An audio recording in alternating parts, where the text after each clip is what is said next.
smash the oppressor, tell the truth, be an original, law. Nicole Kidman's punk godmother Queen Boadicea imparts to Elle Fanning's Zan, a beautiful alien, in the punk-themed ode to love and abandon. How to Talk to Girls at Parties, out today. And save for the law, she could well be describing the film's director, John Cameron Mitchell, the iconoclast who's delivered counterculture touchstones, including his smashing homage to gender fluidity Hedwig in The Angry Inch and the sexually liberated short bus. At a glance, How to Talk to Girls at Parties. An adaptation of American Gods creator Neil Gaiman's 2006 short story, is a straightforward tale of young heterosexual love between Ian and Alex Sharp, a 70s-era British punk teen, and Zan, the young woman he meets at a strange house that appears to be swarming with performance artists in fabulous candy-colored latex. The combination of Gaiman's story, which ultimately depicts intergalactic love, and Mitchell's rabble-rousing aesthetic makes the film the most punk, queer film in the director, writer, actor's oeuvre to date. The main tagline of the film really is "Evolve or Die." It's just such an obvious goal, to evolve. Mitchell tells The Advocate about the movie, which begins with three aspiring punks, Ian and his friends, discussing music and girls and ends with them storming a house full of aliens. The otherworldly beings appear intellectually liberated but have painted themselves into boxes of their own making, that is, until the punks begin to tear down their walls. John Cameron Mitchell on set of Hedwig told the story of a transgender East German punk rocker in torn fishnets and a sausage curls and short bus depicted sexuality in dozens of polyamorous iterations. Then How to Talk to Girls at Parties tackles fluidity and queerness on the celestial level.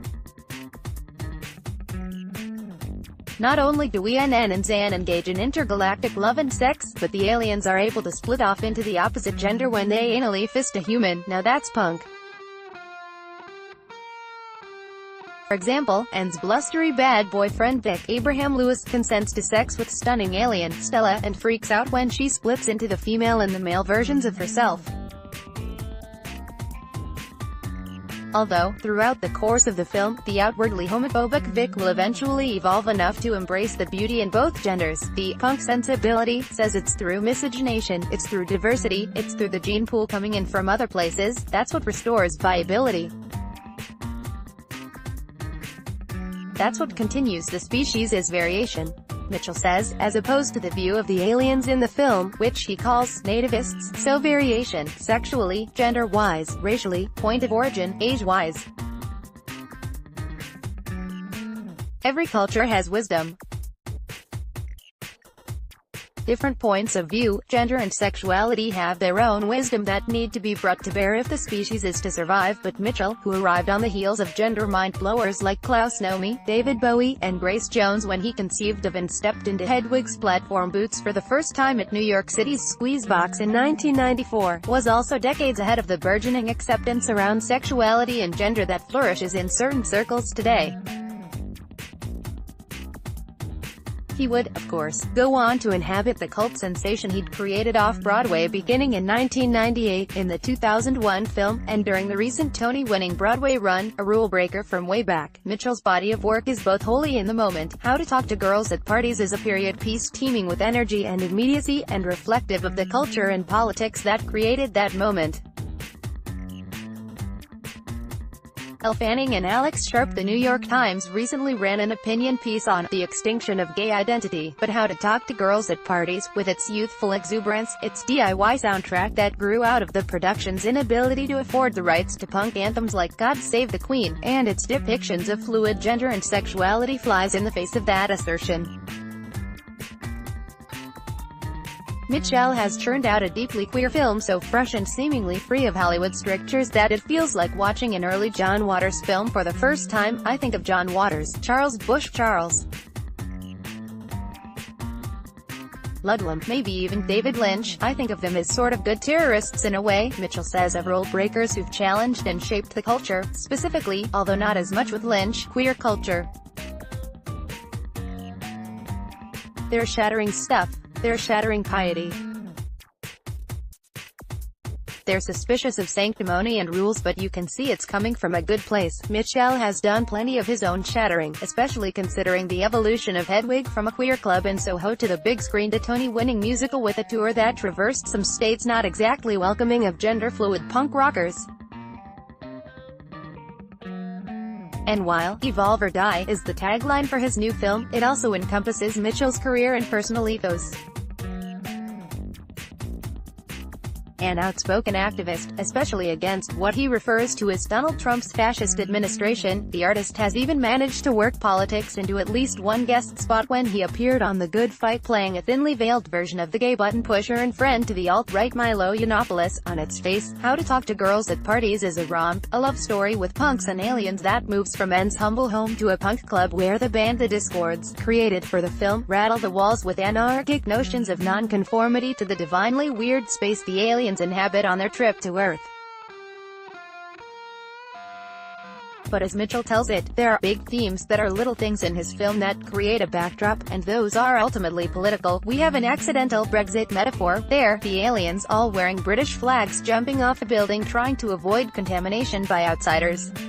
Mitchell says of the uncanny timeliness of at least one of the film's plot points, Mitchell in the film version of Hedwig regarding the notion of evolving. That drives the film, although the movie is set in 70s Britain when groups like the Sex Pistols and the Slits had kids thrashing in pits over the state of the government. Mitchell ties the film's tagline into modern-day America. The concept of evolving seems to bring up a lot of conflict, especially when you have a government who seems to be kind of trying to return to the past, which is never really possible. It's an ingenuous return to the past because it's really much more about self-aggrandizement and power and money, Mitchell says.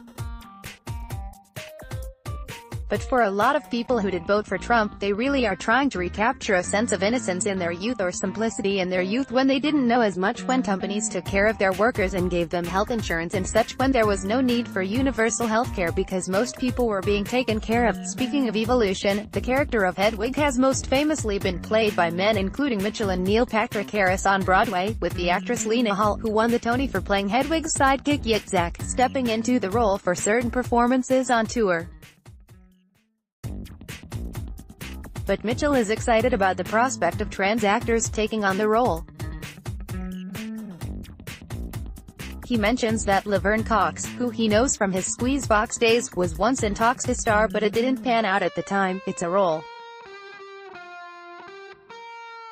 It's a symbol. It's a mask, Mitchell says of Hedwig. Everybody is Hedwig if you feel those feelings.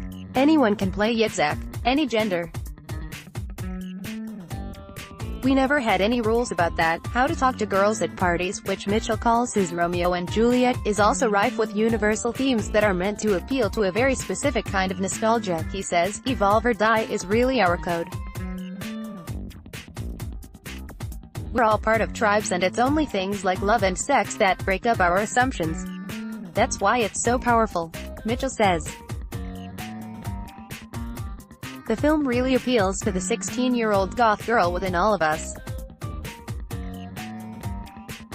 We all have one. Indulge your 16-year-old goth girl.